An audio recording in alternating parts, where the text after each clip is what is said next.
Nay. My sister-in-law's voice cut through the noise of the entire reception hall before I even reached the head table. Relax, it's just a joke, she said, loud enough that 3 nearby tables went quiet. God, you're so sensitive. I didn't know what had happened yet. I had been in the venue's back hallway, helping my 7-year-old son Noah find the bathroom, when I heard him start crying. That specific kind of crying, the humiliated kind, the kind that doesn't build up but arrives all at once, like something is already broken. I walked back into the reception hall and found him standing in front of at least 40 guests, soaked from the collar of his little rented tuxedo all the way down to his dress shoes. Someone had dumped an entire pitcher of ice water over his head.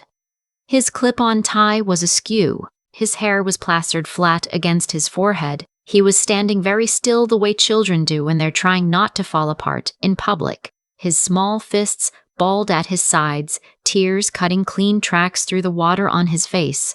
My sister-in-law Brooke was still holding the empty pitcher. She was laughing. Her husband, my brother-in-law, was filming it on his phone. And at the sweetheart table not 10 feet away, my husband's mother was pressing her napkin to her mouth, shoulders shaking, trying to contain herself. Noah looked up and found me across the room.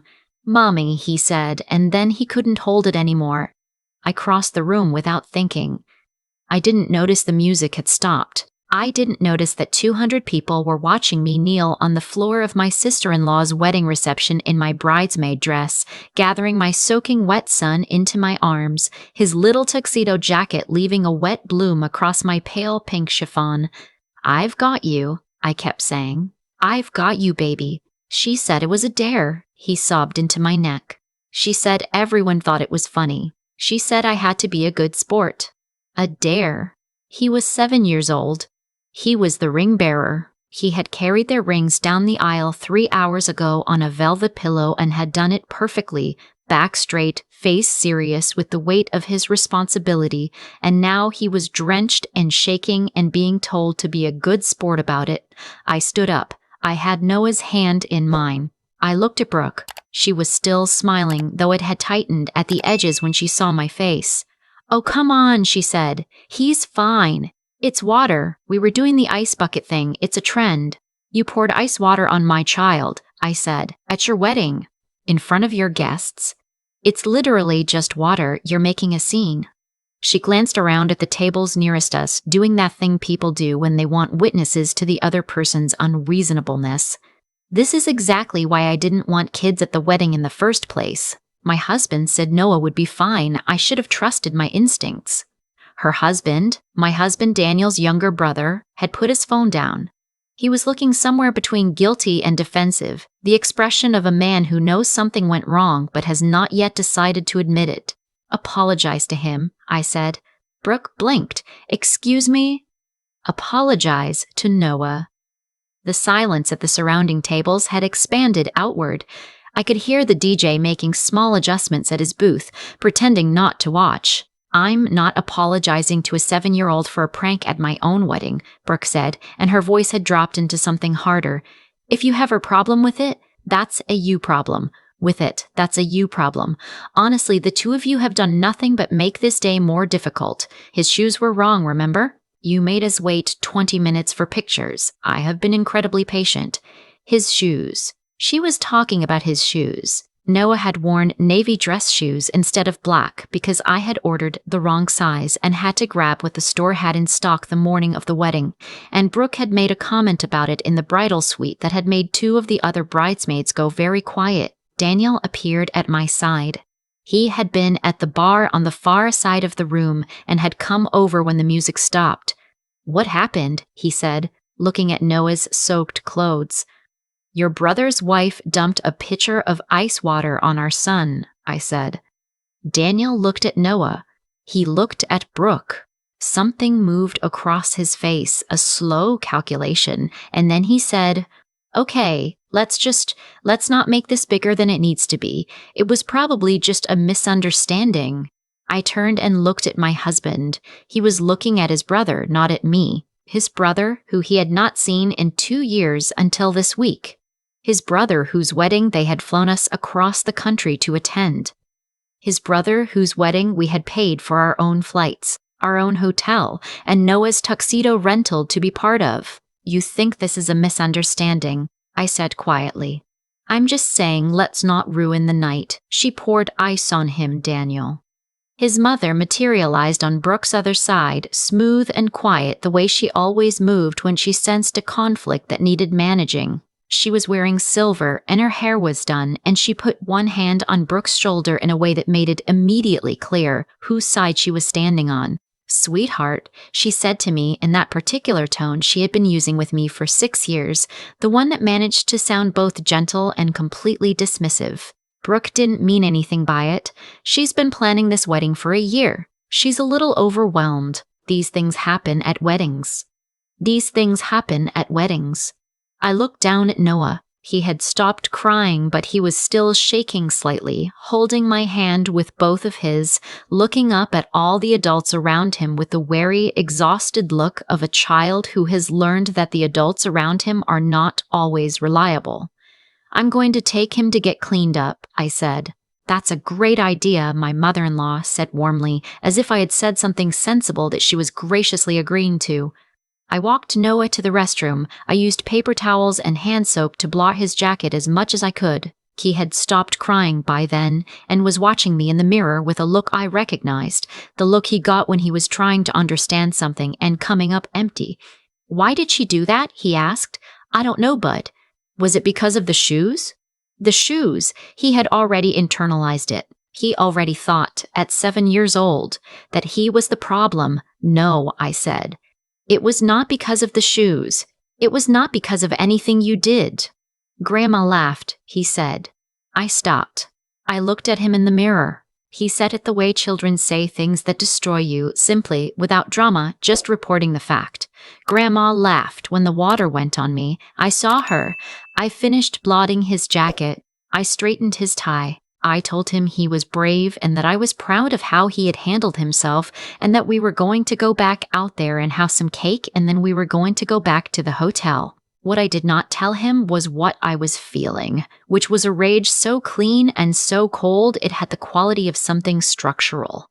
Not anger, exactly. More like a door swinging open onto a room I had been standing outside of for 6 years, not quite letting myself walk through. In the car on the way back to the hotel, Daniel driving, Noah asleep in the back seat still in his damp tuxedo jacket because he had been too tired to change. My husband said, I'm sorry I didn't say more back there. Okay, I said. My brother was looking at me and it's complicated with us. You know that. I know, I said. Brooke can be a lot. I know that. But it's one night. It wasn't one night for Noah. Daniel didn't say anything. He asked me if it was because of the shoes, I said. He thought it was his fault. I heard Daniel exhale. Outside the window, the city was doing its Saturday night thing, lights and movement, people in line outside bars. I'll talk to him in the morning, Daniel said. Okay, I said. I looked out the window and didn't say anything else for the rest of the drive. At the hotel, I got Noah changed and into bed. He was asleep within minutes. I sat on the edge of the bathtub in the small hotel bathroom with the door closed and my phone in my hands. I had 7 text messages, 3 from Brooke, sent in the last hour. The first, you really know how to make everything about yourself. The second, my photographer told me you disrupted the first dance because you were still consoling Noah instead of being on the floor. I hope you're happy. The third, my mother-in-law is asking about the damage deposit on the ring bearer pillow since it got wet. Just letting you know. I sat with those for a moment. Then I put my phone face down on the tile and stared at the ceiling. The thing about Brooke was that she had never done anything so overtly awful that I could point to it clearly. It had always been comments. The shoes comment. The time she had said at Christmas 2 years ago that Noah was a lot to handle and then looked at Daniel like they shared a private understanding. The way she had removed Noah from the wedding website's photo gallery after I had submitted our family photo, citing aesthetic consistency, so that the ring bearer appeared in exactly 0 of the preview images, despite being the only child in the wedding party. I had excused all of it. I had explained it away. I had done what I always did with Daniel's family, which was to sand down my own reaction until it was small enough to fit inside a polite smile. but I was sitting in a hotel bathroom at 11 at night thinking about my son's face when he said Grandma laughed, and I couldn't sand that one down. It wouldn't go.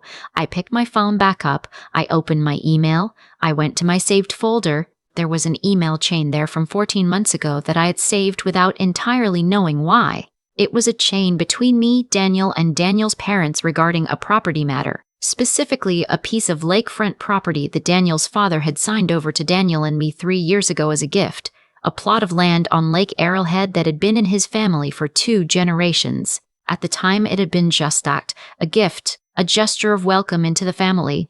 We had done nothing with it. We had talked about maybe building a small cabin someday.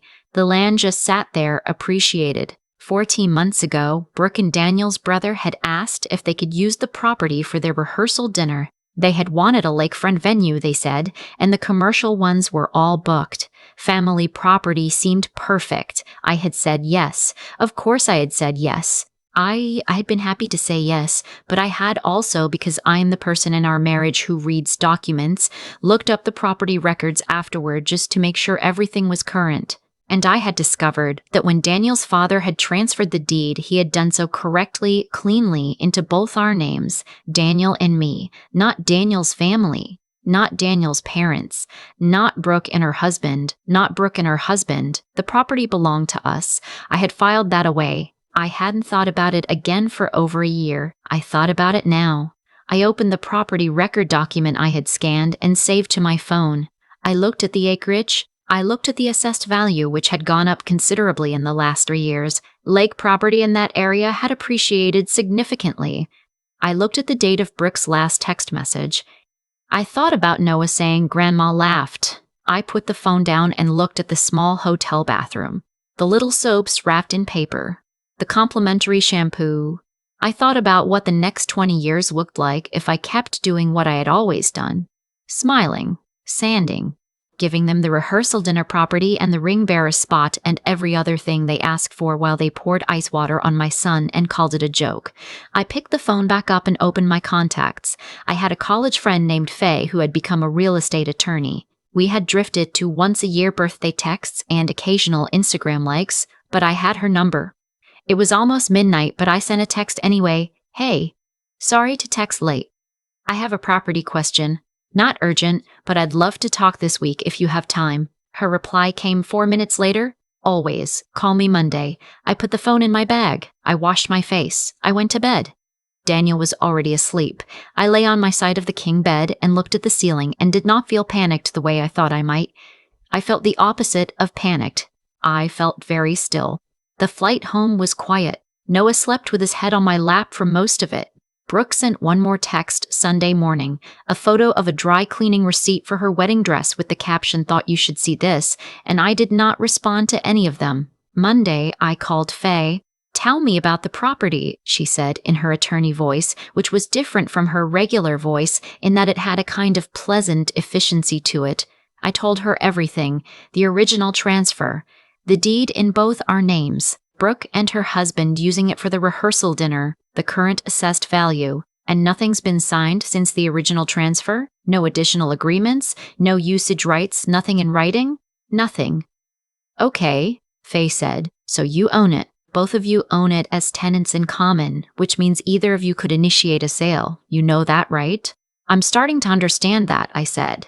What are you thinking? I'm thinking I want to understand my options, I said. Your options, Faye said slowly, are essentially that you could sell it, you could develop it, you could lease it commercially, or you could hold it.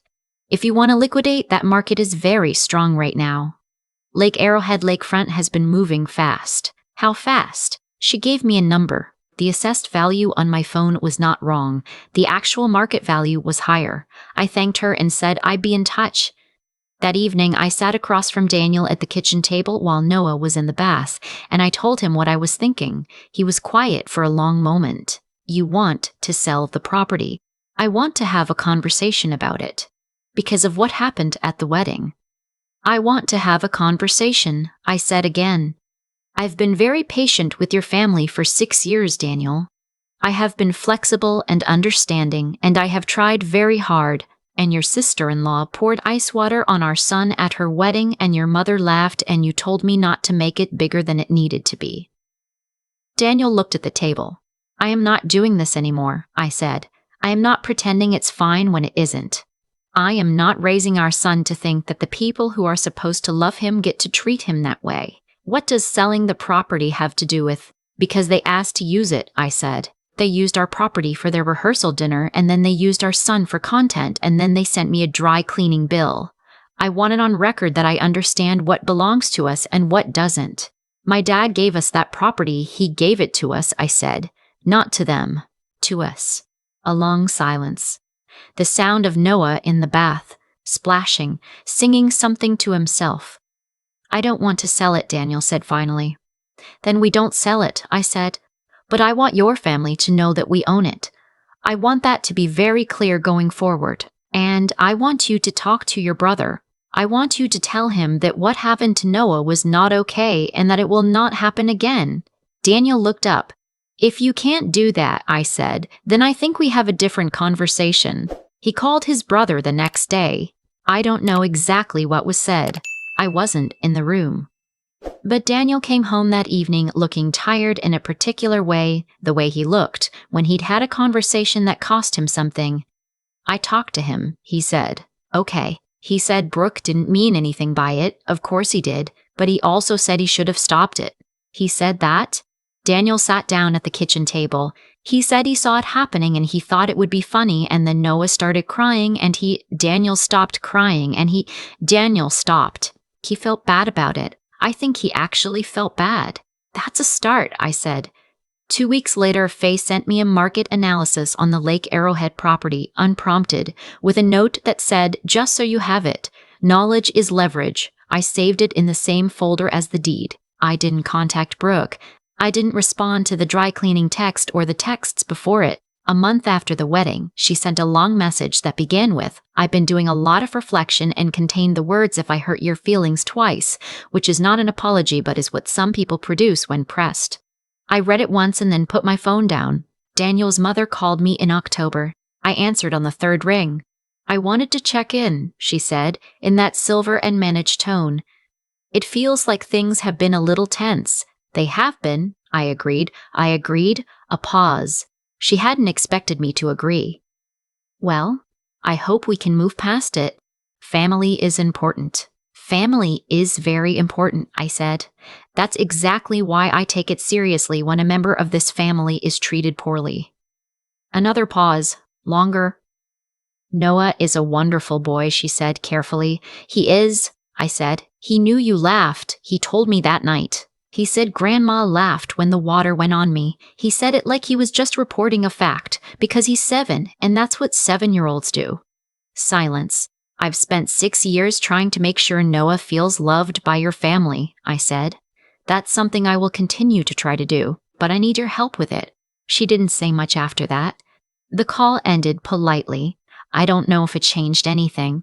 People like my mother-in-law don't change quickly or completely. They adjust by degrees when the cost of not adjusting becomes visible to them. What I know is this. Daniel and I had a long night of talking the week after the wedding, the kind of talking that feels less like a conversation and more like slowly turning over heavy stones. We have more of those conversations ahead of us. Some of them will be hard, but I also know that the property record is in a folder on my phone. That Faye's number is in my contacts, that I've spent 6 years believing that keeping the peace was the same thing as keeping my family safe, and I have learned that those are not the same thing at all. Noah asked me once, a few weeks after the wedding, whether we were going to go back to visit Uncle's house again. Maybe someday, I said. He thought about it. Okay, he said, but can we make sure it's a day when she's not there? I looked at him. He was eating cereal, not looking at me, swinging his feet under the chair the way he did. Yeah, bud, I said. We can do that. He nodded like it was settled. He went back to his cereal. He kicked his feet. He hummed something. I sat there watching him and felt the particular feeling of knowing you were exactly where you are supposed to be, doing exactly what you are supposed to be doing, even if the path that got you here was harder than it needed to be. The lake property is still ours. We haven't sold it. We haven't decided anything yet, but it sits there, real, documented, belonging to us. And every so often I think about it, the way you think about something that reminds you of what you actually own, what has always been yours, what nobody can take without your agreement. That turns out to be more than I thought. It also turns out to be enough. I have thought about that night in the hotel bathroom more times than I expected to. The small soaps wrapped in paper, the hum of the ventilation, my phone face down on the tile with Brooke's texts glowing underneath it. There is something about hitting a certain kind of quiet, not the peaceful kind, but the kind that arrives after something finally breaks, that makes you see things you had been actively not looking at. I had not been naive. I want to be clear about that. I knew Brooke was difficult. I knew my mother-in-law managed situations rather than resolve them. I knew Daniel loved his brother in that complicated, unresolved way that men from certain families love each other, with obligation woven so tightly into the affection you can't separate them cleanly. I knew all of this. I had just decided for 6 years that knowing it and living peacefully alongside it were compatible goals. They are not. That is the thing I learned, and it took my son standing soaked in a wedding reception hall to teach me it. What I keep coming back to is the cause and effect of it all, not in any mystical sense, but in the plainest mechanical way.